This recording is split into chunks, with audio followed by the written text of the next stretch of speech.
What you now have is you now have 1, 2, 3, 4, 5, 6 players central. And then that brought back the control to Liverpool. It made Konate and Van Dijk look a lot less exposed. And especially with this one coming back to help a little. He plays 1.5 positions in with his legs. He's unbelievable, obviously. Salah was our talisman for years and years and years and years. And he has been one of the greatest ever Liverpool players. His numbers are phenomenal.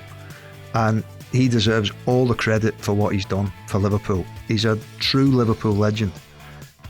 This guy, I think, has the potential.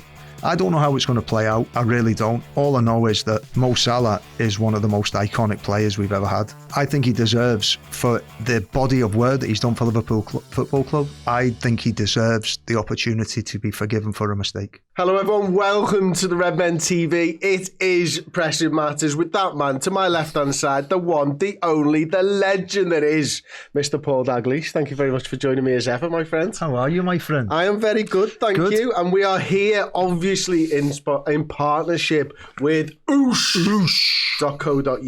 And you know all about Oosh by now. There is a £25,000 Christmas instant scratch going on right now. Think scratch card, think digital, think 29p a ticket. Get on this. Look how many things you can win for just 29p a ticket. Maximum of 1,000 entries per person. There's an Apple Mega Bundle plus £1,000 cash. There's an iPhone Air, an iPhone 17, a MacBook Air, iPad, PlayStation 5, Nintendo Switch 2s. Tickets just 29p. Get over to oosh.co.uk, get yourself involved and get on this, because it's only happening because it is, of course, the best time of the year, and that is Christmas. Paul, it feels like the best time of the year to be a Liverpool fan, because it feels like we've won our first game of the year. No, it was good. Been that long. But before we get to that, what's your favourite Christmas song? Song? Yeah. Do you have a favourite? Fairy Tale in New York, is it? It's a good one, isn't it? Do you know what? That wasn't really that played in America, when I lived there. No, Feliz Navidad was the big one. That's a great one. See, my favourite's Feliz Navidad.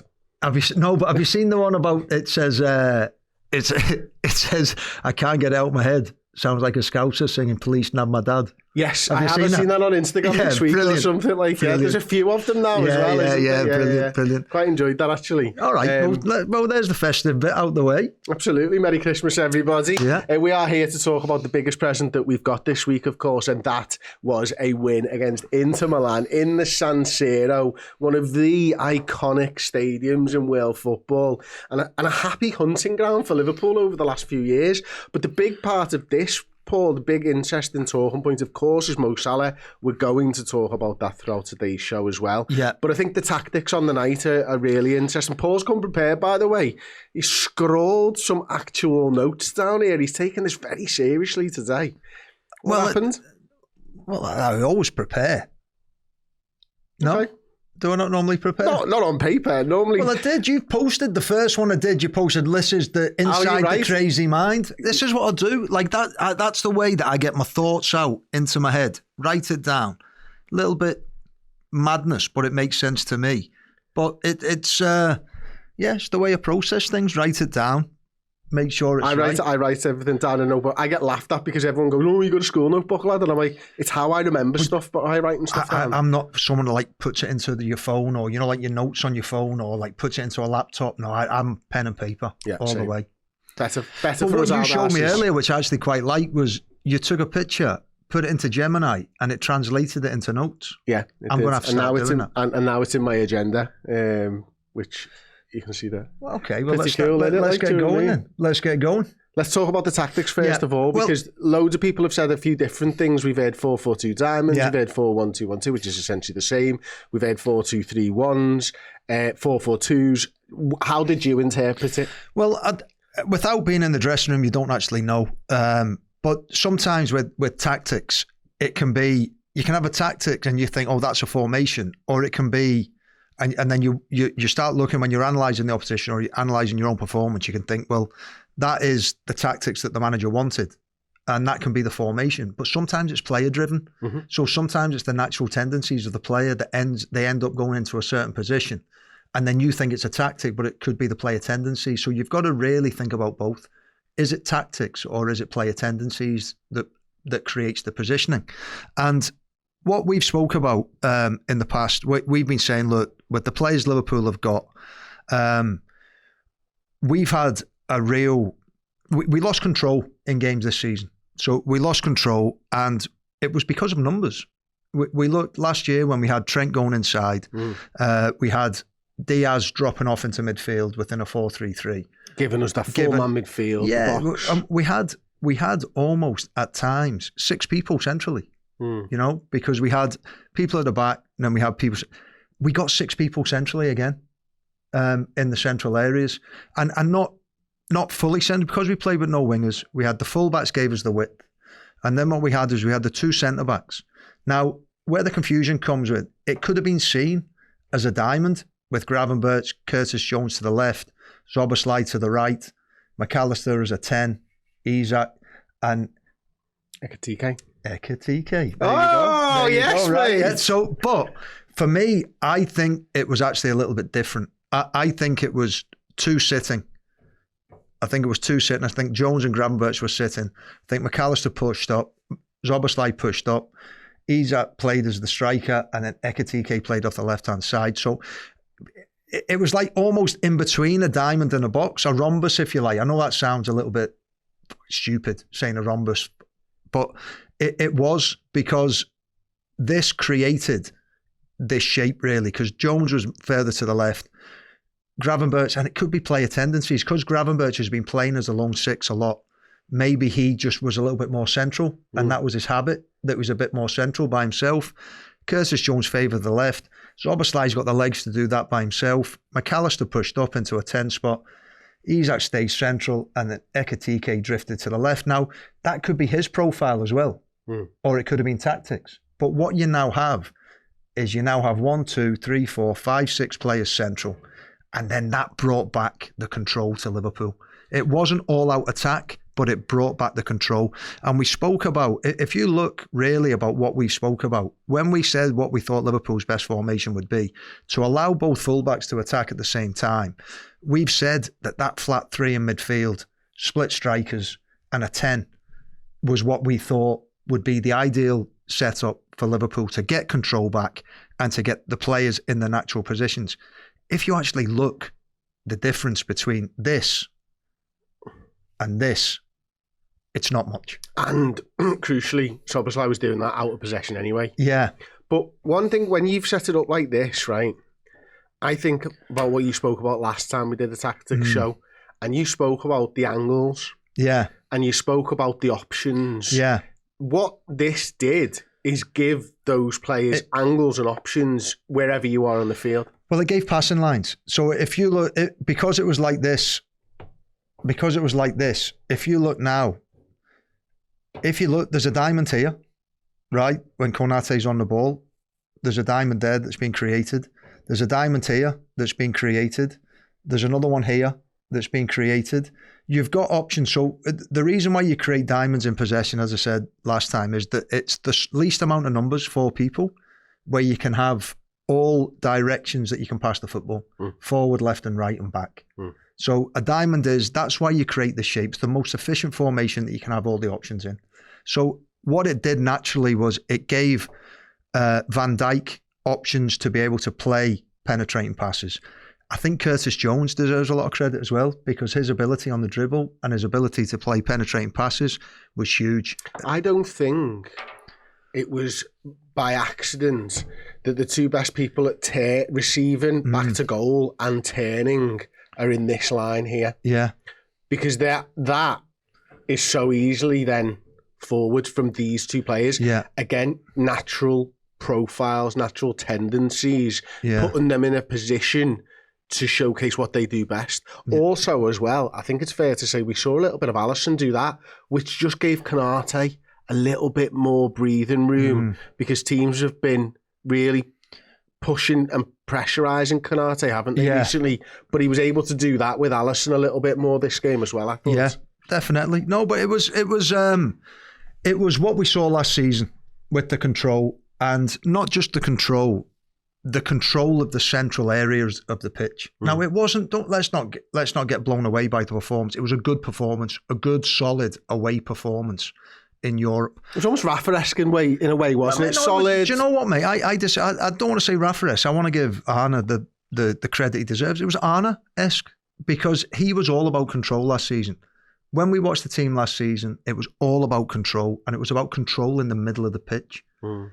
And what we went back to, as I said, we had 6 players central, and we controlled the middle of the pitch again. And that, for me, was Arne ball, if you like. He didn't really blow you away with football last year. It wasn't really. I mean, there's times when you're at Anfield and you won, but it wasn't the swashbuckling Jurgen Klopp, the rock and roll heavy metal football, if you like, that Jurgen talked about. But that wasn't Jurgen at the end either. When Pep Lijnders started getting an influence, we've been watching control for a while now. We're used to control, and we haven't had control this season in a lot of games, and we got it back against Inter. And what it also did, having the two that really did sit in front of these two, it gave us protection. It made Konate and Van Dijk look a lot less exposed. And especially with this one coming back to help a little. He plays 1.5 positions in with his legs. He's unbelievable, obviously, the amount of running that he can do. And he deserves so much credit. I actually like the fact, I mean, he's played right back. He's played as a defensive midfield player. He, at this moment in time, is probably our most effective attacking player that we've got in the squad. So him playing a little bit higher, I think, is where we need to get. Because he can run and because he's got the profile of a number 8, we look at him as a number 8. But the truth is, when you actually break down his profile, he's an attacking player. He really is an attacking player. And he's got unbelievable shooting from distance. He's got the ability to score goals. I don't know if it's, but he's got the most goal involvements of any Liverpool player, 5 goals, 5 assists. He's not a great defender. Because he can run and he can press, people think, oh, we could play as an 8, but he can't actually win the ball back very well. That's not his strength. He's a pure 10 for me, pure attacking player that can run. And I think that getting him in that role, we really, really saw the best of him as well. So we've talked a little bit about on the ball there, Paul. Off the ball, what was the knock-on impact of this formation in a pressing sense? Well, I think rather than pressing, because it was still a mid-block a little bit, really. But when you don't play, so because they play with a 3-5-2 as well, it was really important that if you think they've got 3 centre-backs, they've got the 3 in midfield, 2 strikers, wing-backs, they have players central. So when we didn't play with any wingers, we actually controlled the middle of the pitch, right? Which is what a 3-5-2 tries to do. It tries to control the middle of the pitch. Yeah. Just put them up there. You're one short, I think. One short, mate. Yeah. So, we'll just put them anywhere, right? But basically, when you attack, right? When your attacking formation has a direct consequence to your defensive formation, and especially in the transition moment. So because Liverpool had so many players central, because they had this asymmetrical system, whether it was a diamond or a box or a rhombus, it doesn't matter. The fact was we had 4 central midfield players, yes, and then we had 2 strikers. One favoured the left, one stayed central. So what you've now got in the transition moment is you've got numbers around the ball. So any time that the ball broke down, you've now got numbers around the ball to regain possession. You've also got players in the central area to press and to force the ball into wide areas where they only had 1 wing back. So the direct consequence of the attacking formation was it created a really good defensive structure for Liverpool. The distances between the players were smaller, so they didn't have as much distance to cover to win the ball back. And you could see that, at times this season when we played without the numbers central, and this is something we've said in a previous podcast, if you don't have the players that can defend big spaces, then put more players in those areas so they have to defend smaller spaces. And that's what we did. And so I think that's really interesting. And is this why you think Christian Kivu talked about Liverpool's physicality in the post-match? Do you think, because physicality is not something you associate with Liverpool very often, but I do think it might have been a poor translation of what he was talking about, or what you're talking about here, and then he was talking about shit, they had bodies around us and they were quick and aggressive to the football on the second balls. And maybe it's just broken English. Mate, well, the best team I've ever seen in my life was the Barcelona team with Xavi, Iniesta, Busquets, Messi, Pedro. And you look at it and you go, they smothered teams, right? They smothered teams defensively. The counter-pressing was unbelievable. Everyone tried to copy that team defensively. Talked about winning the ball back within 6-7 seconds. Now, the reality is, Iniesta wasn't a great athlete. Xavi wasn't a great athlete. Busquets wasn't the fastest or the most mobile player. Messi, unbelievable, like best player that's ever walked the planet for me. But you wouldn't say he was a great defensive player. So they asked them to defend small spaces. They asked them to defend small spaces. They were so close together so they could combine, that they were so close together to win the ball back. And that's why they were so successful. And people, it was when you have players that are close together and the spaces between your players are closer together in possession, in that transition moment, you can really, really, really put pressure on the opposition because you don't have far to run to win the ball back. And this is something, you know, I think it worked pretty well that we probably came up against a very similar system against Leeds in the game before, didn't it? Because we were able to sort of know how they were going to do it. And it meant in this game, we didn't have a winger going one-on-one with Joe Gomez all day.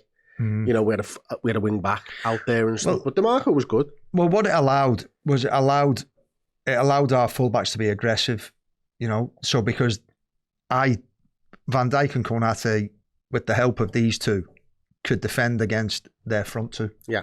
And I think that's what you saw. What about the substitutes then, obviously, and the impact that they had? Because Conor Bradley comes on for Joe Gomez, Florian Wirtz comes on for Alexander Isak. You've messed up there, Chris. Where's Florian? Wirtz? Where's Florian? Oh, this is going to mess with your OCD, Chris. So, yeah. But Wirtz actually... What Ekitike went more central. Yeah, if you want. And then Wirtz kind of played in this position. Now, I still believe, right? I still believe that we have to get this guy on the pitch and get him settled in the team as often as we can. Because I think he's our generational talent. I think especially, we'll go on to him later, but Salah's not going to get any better at his age. Right, this guy's only going to get better. Salah was our talisman for years and years and years and years, and he has been one of the greatest ever Liverpool players. His numbers are phenomenal, and he deserves all the credit for what he's done for Liverpool. He's a true Liverpool legend. This guy, I think, has the potential. When you look at the three ways you can attack on the dribble. He can do that. You can attack with a through ball. You can do that. And you can attack with movement in behind. He can do that. He can do everything. There's very few players in world football that can do all three. Messi is one that can do all three. He can beat you on the dribble, he can beat you with a pass, and he can run in behind, and he can get on the end of a through ball. They're the three ways you can attack. You can think about it all day long. There's no other way you can attack. Yeah. And if you can do all three of them, you're a complete attacking player. And I just think every time I see him play, we've not seen the best of him yet, but we've got to try and get him involved and at the centre of things as often as we can. We're not going to win the league this year, I don't think. Pretty unlikely. We're too far behind, I believe. So it might be a transition year where you go, do you know what? Let's try and we've invested a lot in Isak. We've invested a lot in Wirtz. How do we get the most out of these two? Because they are the future of Liverpool moving forward. So you've set up Wirtz on here now. Do you think it was a slight change in shape and a bit more of a 4-2-3-1? Is that what you're suggesting? Or I think it was just more play. I don't think any of these four changed, did they? Really, Chris? I don't think they changed. I just think he came on, and then the only thing that really changed was Ekitike went from the left. And now became central. And he became the focal point. He just replaced where Ekitike was, and he just played on that he was just everywhere. So I think it's more, as I said, you don't know unless you're in the dressing room, whether it's player profile driven or whether it's a tactical instruction that the manager's given them. Regardless of whether it is tactical instruction or player profile driven, I felt it addressed something that Liverpool have been struggling with this season. I felt we were better in the build-up phase because of this. I think we've been struggling to play the ball out from the back without just volleying it down to Mo or to Gakpo for, the horseshoe of death or the horseshoe of boredom where you just play it like that all game. We were able to dominate a little bit more in the central areas, but also I felt, excuse me, go on. You were going to jump in, then go on, jump in. No, I was going to say, but it's numbers, Chris. Like, if you think about it, what we would have had, say it was Mo would be there. Right? Mo would be there. So now what you've got is you've got Mo in the same line as the fullback. Now, when Trent played and Trent went inside, then Mo isn't in the same line. But when a fullback plays here, and Conor Bradley isn't someone, he tries to do it, go inside. It's not natural to his game. Doesn't really want to go inside. They both want to be outside. Joe Gomez isn't going to go inside and build the play like Trent. Trent's a unique player. He really is. So, where's Joe? Oh, put Conor back. Take Salah off again. And then you've got this kind of setup. I mean, there's just people. Where did I put words? There we go. Now you've just got players. Always, if you look, you've always got passing lines. And it just made it easier to progress the ball up the pitch. And then also, as we said, you've got players that are closer together so that they could combine with each other. So that's why we had more control. I don't think we didn't blow them away in terms of the chances we created, but we always looked in control because of the central dominance and because our players were closer together, and it allowed us to play together in possession, but also in that transition moment to be able to counter press and win the ball back a lot easier. Do you think because of a simple change like Mo Salah not being there and us not doing the horseshoe thing, that Liverpool were less predictable maybe in their build-up? Well, I 100% less predictable, because when Mo Salah plays, it was a little bit like the Steven Gerrard effect when Liverpool had Steven Gerrard for years and he was head and shoulders the best player in the Liverpool team. Sometimes that player becomes the focal point and everything goes through Steven Gerrard. I think there was times in the Steven Gerrard years where we weren't the best and we had one of the greatest players in the world playing for us. People would want to give Steven Gerrard the ball, even when it wasn't the right choice. And I think that we have that Mo Salah effect at times as well, where because he's been so iconic for us, because he's been so good for us, that there'll be times where people see Mo Salah and they think, he scored so many goals for us, he's had so many assists for us, his attacking output is so high, I need to give him the ball, even when there might be someone in a different position. And I do think that if Mo Salah, this is a positive, I would say, of Mo Salah on the pitch, other people now might think, well, I need to take responsibility for the attack and more accountability for the other individuals on the pitch. Yeah, and I think that would be, if you're looking, because there's pros and cons of having Mo Salah on the pitch, right? And I would say that would definitely be a pro, would be that other people need to step up. I think there's a stat, I'll need to get it, but Liverpool's win percentage without Steven Gerrard might have actually been higher than with Steven Gerrard. And it's really mind-blowing to think about that, because he is arguably the greatest player of his generation. But the Mo Salah thing as well, that's why I've always thought that it might, as you said, make other players take more accountability, and the net positive for the team might be greater. Absolutely. So, I mean, in terms of this as well, the other thing I was going to say, I thought the build-up play improved, but it definitely felt, and I've heard it described in loads of different ways, I always think the coach has a duty of care to lay the foundations for the players to perform. And I felt this system put more round pegs in round holes than we've seen recently. I totally agree, but I still think if I'm looking at it, I don't think McAllister's a 10, but he was taking the 10 role in a lot of situations. But it was more round pegs and round holes, if you like. I still think, Chris, and it's just convinced me even more that the formation that we spoke about in previous pods, with the three in there, 1 and 2. But let's for the sake of it do that. Yeah, I honestly think that is the one that allows these two to go. It protects the two centre backs. It gives him a free role. It gets these two on the pitch. This guy can join up as well. Yeah. And for me, and listen, you could do that as well. If you wanted to play McAllister, you could do that. You could put him up as one of them. You could play him in that role. If you wanted to do that, you could put Curtis Jones central. I mean, there's loads of different things you could do. I just think that getting 4 players central, or 6, including the 2 strikers, central, just is a lot more suited to the type of football that Arne wants to play. Okay, so should we move on? Should we talk about Mo Salah? I think we've pretty much done the tactics there.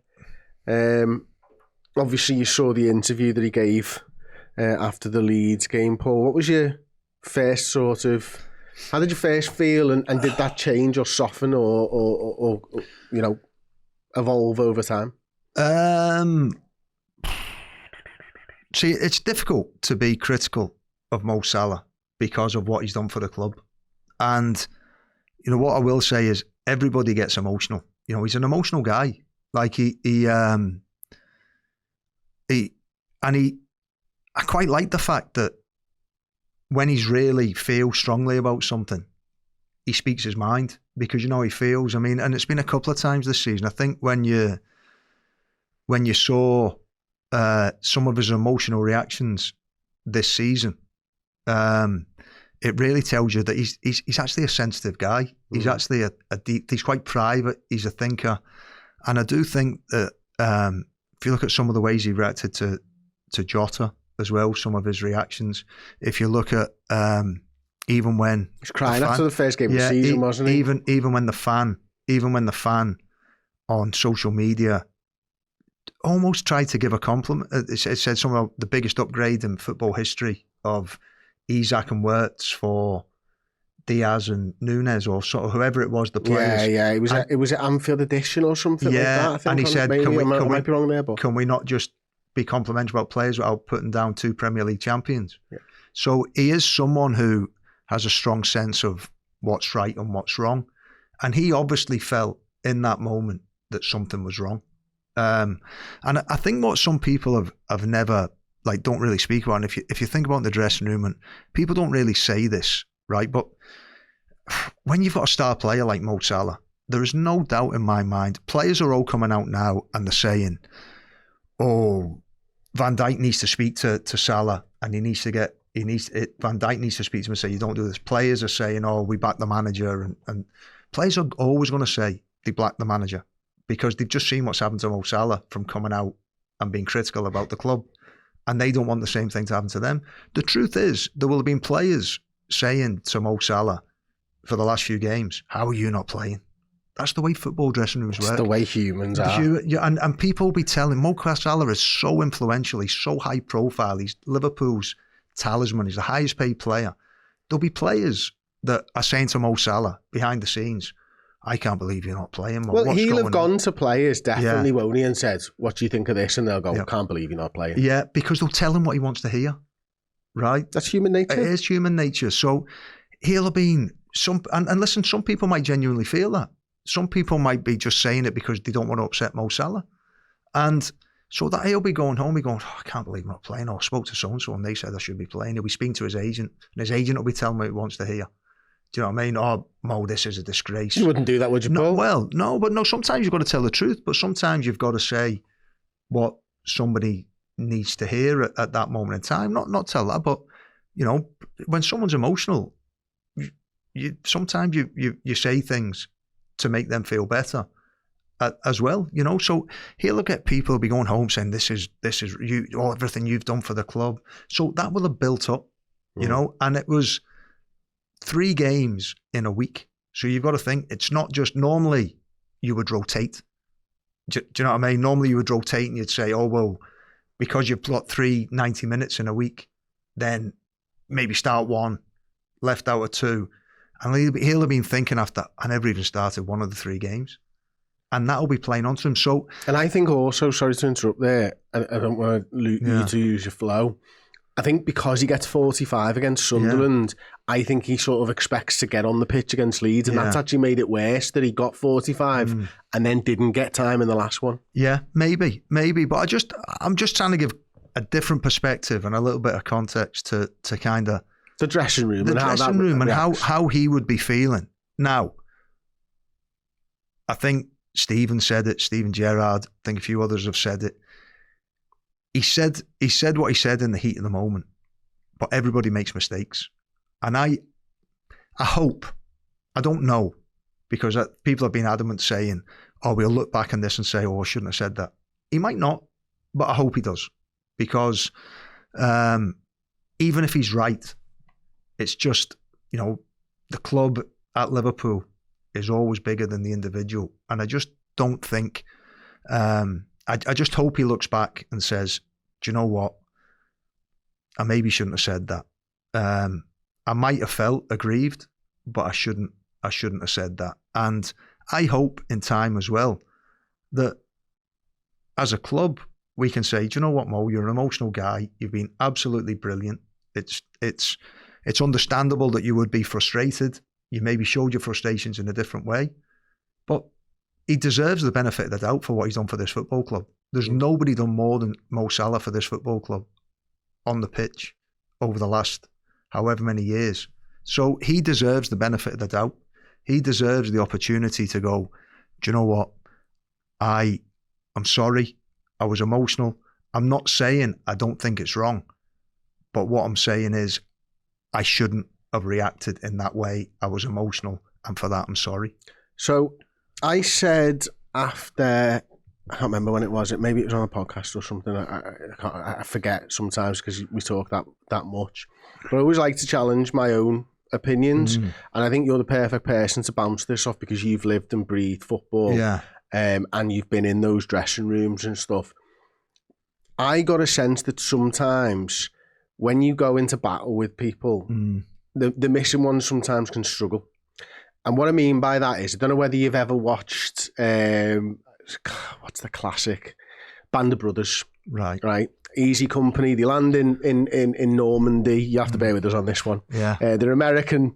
They're American soldiers. They land in Normandy, and the new recruits come in after the first wave, where the load of people die and stuff. It takes a long time for those guys to integrate themselves into the company because they're the new guys who didn't go through what they went through. Is there a chance here whereby these guys went in to battle with Inter Milan in the San Siro without Mo Salah and maybe thought to themselves, oh, why did you leave us on your own there? Why did you do that? To the point where you're not able to help us. And when they go through that and they get that victory, there's a point where some of them think, I wish he'd not done that, but equally we know we can do it without him now. Do you know what? I'll give you an example of, so what you're thinking about feelings during the game, right? Really about, and behaviours during the game, what they're thinking. When I remember the first time I got picked for Newcastle to start and no, I think it was actually against Tranmere in the cup, and the Stefan Givas had just won the World Cup. Yeah, French striker was he? French striker just won the Welsh Cup, and so Newcastle had signed him, and the team gets read out, and Stefan Givas is on the bench, and I'm starting in the game, and I'm going, how am I playing ahead of a World Cup winner? I was embarrassed almost, right? And I went over to Stefan Givas before the game, and I said, Stefan, I'm sorry. I said, I don't know really? Why. Yeah, I did. I went over and I said, Stefan, I'm sorry. I said that because he was a great guy, and I said, I'm sorry. He goes, Paul, don't you ever say sorry. He says, I'm really happy for you. He says, I'm disappointed with the manager. He says, but I'm really, really happy for you. You deserve it. Well done. Wow. Right? And I was like, and it made me feel 10 feet tall. And I never thought about Stefan Givash for that game. I never thought about Stefan Givash after the game. I just went and played. And I think that the players might have thought about Mo Salah when he said what he said. But when that team's read out, focus time. Yeah. They're not thinking about Mo Salah. They're not thinking about anything other than, I'm going to do my job for Liverpool Football Club and win this game. What about afterwards? Afterwards, they'll just been happy they got a result. I don't think they'll be overthinking it, to be honest.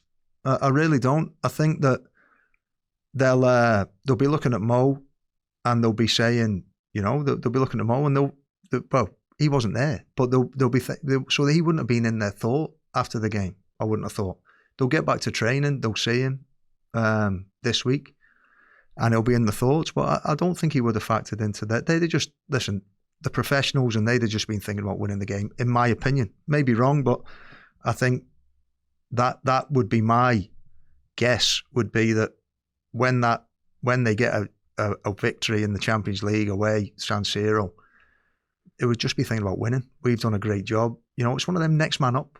Mm-hmm. You know what I mean? And I think I don't think they would have crossed their mind at all. So how do you see this situation sort of resolving itself, Paul? Obviously, do you think it's will we see any more in public at all? Even if Salah decides to apologise, do you think it would be in public? I think there's two things. There's what Mo wants, and then there's what the club wants.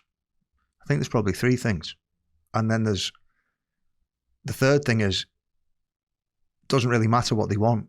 It's what a team on the outside would want if they wanted to take him. So there's really three things. It's what Mo wants, what the club wants, and if there is an option on the outside from another club, what they want. And then only like the reality of the situation is even if the club want Mo Salah out, and even if a club want to sign Mo Salah doesn't have to go. He's got the ace in that, hasn't he? He's got a contract. Yeah. So, and also, he's got wages that are so high that 99% of the clubs in Europe can't afford him. Correct. So, where he can go is very limited. Now, then so that's one way of looking at it. The other way of looking at it is Mo Salah is so ambitious and so determined to leave a legacy, and he's got loads of years left in him. He doesn't, because the option would be, okay, Mo Salah says, well, okay, do you know what? You're not going to sell me. I'll sit and rot here. That would be Mo Salah's option if he wants to take the money and not play. I don't think Mo Salah's that type of person. I think he's far too ambitious. So I think Liverpool, it's going to be, I don't know how it's going to play out. I really don't. All I know is that Mo Salah is one of the most iconic players we've ever had at Liverpool Football Club, and what he's achieved over years allows him, I think, the benefit of the doubt to apologise. However,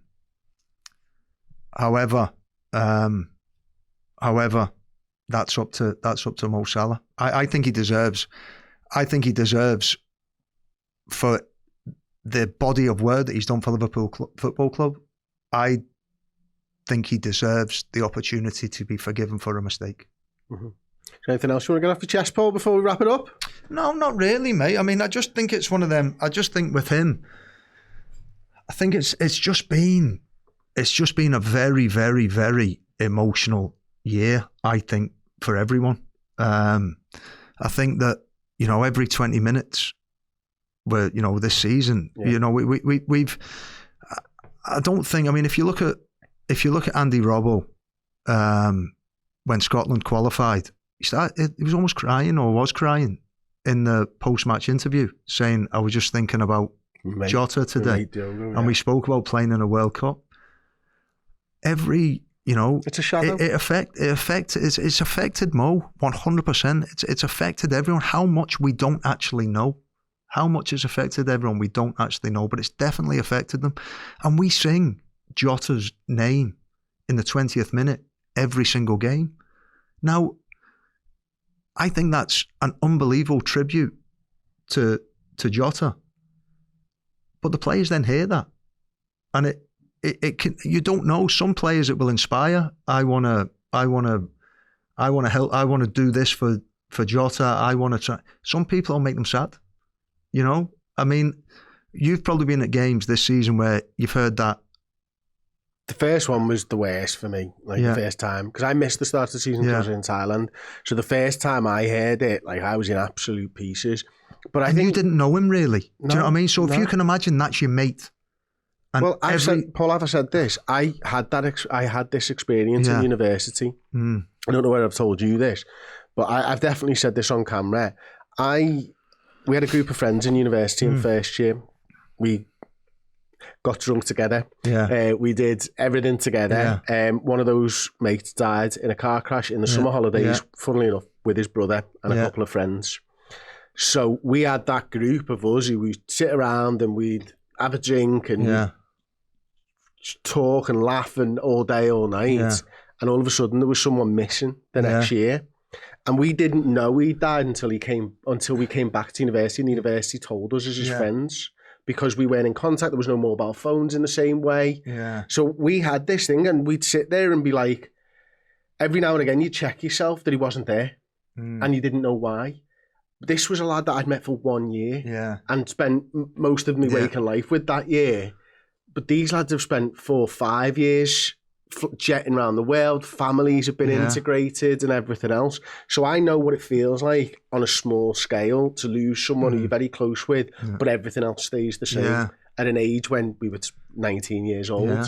So it is difficult, and I talk from experience, and that's why maybe I'm more empathetic to Liverpool's fortunes this season than most people, because I've gone through that in my life. Yeah, no, definitely. And listen, everybody reacts in different ways, Chris. And that's, and we can't have, there's never a one size fits all approach to grief. Some people it will affect instantly. Some people it might take a year or two to affect them. Some people it might come out. Some people will bottle it up, not process it. Some people process it quickly. So I don't know what the true impacts are, but it's definitely something that needs to be considered when this season. And I'm not saying that that's why Mo made those comments, but it's something, it's the environment of this season, every actions that players perform, or, every emotional thing that happens, it needs to be considered. Yeah, it absolutely does, because ultimately at the end of the day, yes, they're highly tuned athletes, but they're humans first and foremost. They're men just like me and you. Yeah. And all of what happens off the pitch will ultimately impact you, the person, and you on the pitch and stuff as well. So I think you're absolutely spot on to bring that up. So there we go. That has been a heavy ending to Pressing Matters, but as the name suggests, these are the things that we need to talk about. These are the Pressing Matters at Liverpool Football Club. Yeah, and I've enjoyed, it's not like what we wanted this to be was just people chatting about the way you chat, and sometimes it's funny, sometimes it's deep, and it's just two people talking about Liverpool Football Club or whatever else we decide to talk about, and sometimes it goes in this direction. Yeah, so thank you very much for watching. Don't forget to drop a like on the video, subscribe to the YouTube channel while you're here, and check out oosh.co.uk. I'm Chris Payne.